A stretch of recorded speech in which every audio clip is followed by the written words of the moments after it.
തൃണമൂൽ കോൺഗ്രസ് വഴി PV അൻവർ UDF-ൽ എത്തേണ്ട എന്ന് കോൺഗ്രസിൽ ധാരണ. ഒറ്റയ്ക്കെത്തിയാലോ പുതിയ പാർട്ടി രൂപീകരിച്ചെത്തിയാലോ അൻവറിനെ സ്വീകരിക്കാൻ കോൺഗ്രസ് തയ്യാറാണ്. എന്നാൽ തൃണമൂൽ കോൺഗ്രസിന്റെ UDF പ്രവേശനം അനുവദിക്കില്ല എന്ന നിലപാടിലാണ് കോൺഗ്രസ്. നിലമ്പൂരിൽ പൂർണ്ണ പിന്തുണ അഭ്യർത്ഥിക്കും. ഈ ആഴ്ച തന്നെ അൻവറുമായി ചർച്ച നടത്താനും ധാരണയായിട്ടുണ്ട്.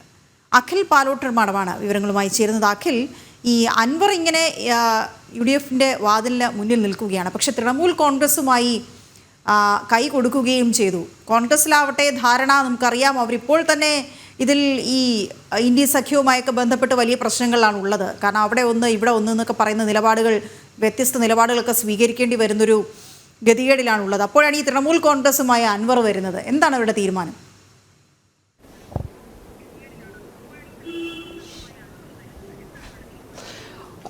വീണ, കേരള രാഷ്ട്രീയത്തിലല്ല ഇന്ത്യൻ രാഷ്ട്രീയത്തിലായാൽ പോലും എപ്പോഴും തെരഞ്ഞെടുപ്പുകളാണ് ഒരു മുന്നണിയിലേക്ക് പ്രവേശനം നടത്താൻ ചെറു പാർട്ടികൾക്ക് അവസരമൊരുക്കുന്നത്. അതിന്റെ ഭാഗമായിട്ടാണ് അൻവറും ആ വിലപേശൽ രാഷ്ട്രീയത്തിന് നേതൃത്വം നൽകുന്നത്. LDF-ന്റെ സ്വതന്ത്ര സ്ഥാനാർത്ഥിയായി നിലമ്പൂരിൽ മത്സരിക്കുകയും സർക്കാരിനും മുഖ്യമന്ത്രിക്കുമെതിരെ വലിയ ഗുരുതരമായ ആരോപണങ്ങൾ ഉന്നയിച്ചുകൊണ്ട് പിന്നീട് MLA സ്ഥാനം രാജിവെച്ച് പുറത്തേക്ക് പോവുകയും ചെയ്ത അൻവർ സ്വതന്ത്രമായ ആദ്യഘട്ടത്തിൽ നിലപാട് സ്വീകരിച്ചിരുന്നു. എങ്കിൽ പോലും രണ്ടാമത് ആദ്യം ഒരു DMK എന്ന രാഷ്ട്രീയ പാർട്ടിക്ക് രൂപം നൽകുന്നു. ആ രാഷ്ട്രീയ പാർട്ടിയുമായി ചില കഴിഞ്ഞ ഉപതെരഞ്ഞെടുപ്പുകളിലൊക്കെ തന്നെ നേതൃത്വം നൽകുന്ന ഒരു സാഹചര്യം ഉണ്ടായിരുന്നു. പിന്നീടാണ് തൃണമൂൽ കോൺഗ്രസുമായി ചേർന്ന് പ്രവർത്തിക്കാൻ വേണ്ടി PV അൻവർ തീരുമാനമെടുത്തത്. എന്നാലും ആ തൃണമൂൽ കോൺഗ്രസിനെ ഏതെങ്കിലും മുന്നണിയിലേക്ക് എത്തിക്കുവാനുള്ള ഒരു ശ്രമം അൻവർ നടത്തിയെങ്കിലും കേരളത്തിൽ LDF-ലേക്ക് പോകാൻ സാധിക്കില്ല. കാരണം CPI-യുമായി അത്ര അകൽച്ചയിൽ PV അൻവർ നിൽക്കുന്നുണ്ട്. എന്നാൽ നിലമ്പൂർ ഉപതെരഞ്ഞെടുപ്പ് മുന്നിൽ കണ്ട UDF-ൽ ആ യോഗത്തിൽ ഒരു സീറ്റ് വലിച്ചിട്ടിരിക്കുക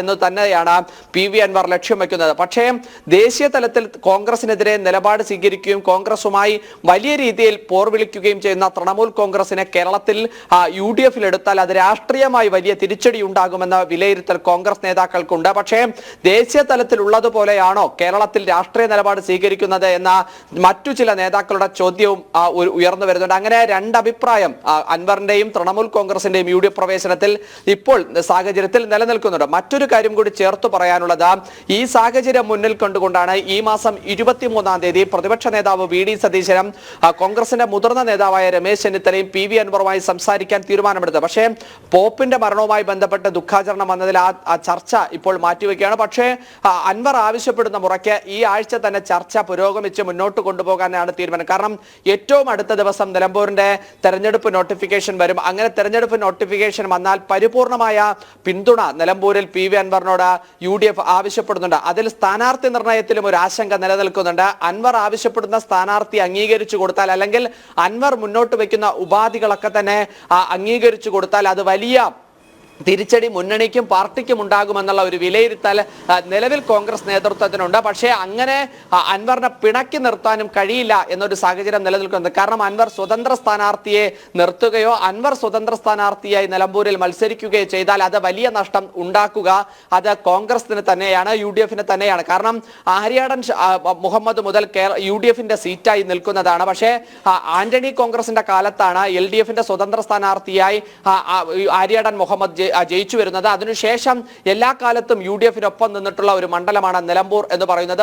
കഴിഞ്ഞ തെരഞ്ഞെടുപ്പിലാണ് PV അൻവറിലൂടെ ആ മണ്ഡലം LDF-ലേക്ക് പോവുകയും ചെയ്യുന്നത്. ഈ രാഷ്ട്രീയ സാഹചര്യം കൂടി നിലനിൽക്കുന്നത് കൊണ്ടാണ് അൻവറിന്റെ പരിപൂർണമായ പിന്തുണ UDF-ഉം കോൺഗ്രസ് നേതൃത്വവും ആവശ്യപ്പെടുന്നത്. സ്ഥാനാർത്ഥി നിർണയത്തിൽ അടക്കമുണ്ടാകുന്ന ആ തർക്കം പരിഹരിച്ച് മുന്നോട്ട് കൊണ്ടുപോവുക എന്നുള്ള ഒരു വലിയ പ്രതിസന്ധിയും കോൺഗ്രസ് നേതൃത്വത്തിന് മുൻപിലുണ്ട്. എന്തായാലും അൻവർ വേണമെങ്കിൽ വരട്ടെ, അല്ലെങ്കിൽ പുതിയ പാർട്ടി രൂപീകരിച്ച് അൻവർ വരട്ടെ, തൃണമൂൽ കോൺഗ്രസ് ആയി പാർട്ടിയിലേക്ക് വരണ്ട എന്ന് തന്നെയാണ് പുതിയ അല്ലെങ്കിൽ മുതിർന്ന നേതാക്കളുടെയൊക്കെ തന്നെ അഭിപ്രായമായി നമുക്കിപ്പോൾ മനസ്സിലാക്കാൻ സാധിക്കും. ഇത് സംബന്ധിച്ച് എന്തായാലും പ്രതിപക്ഷ നേതാവും മുതിർന്ന നേതാവുമായ രമേശ് ചെന്നിത്തലയുമായി നടക്കുന്ന ചർച്ചയിൽ ഈ രാഷ്ട്രീയ സാഹചര്യങ്ങളെല്ലാം തന്നെ അൻവറെ ബോധ്യപ്പെടുത്തും എന്ന് തന്നെയാണ് നമുക്ക് ഈ ഘട്ടത്തിൽ മനസ്സിലാക്കാൻ സാധിക്കുന്നത്. എന്തായാലും വരും ദിവസങ്ങളിൽ അൻവറിന്റെ രാഷ്ട്രീയ നിലപാടുകൾ ഏത് തരത്തിലായിരിക്കും എന്നുള്ളത് കണ്ടു തന്നെ അറിയണം. വീണ.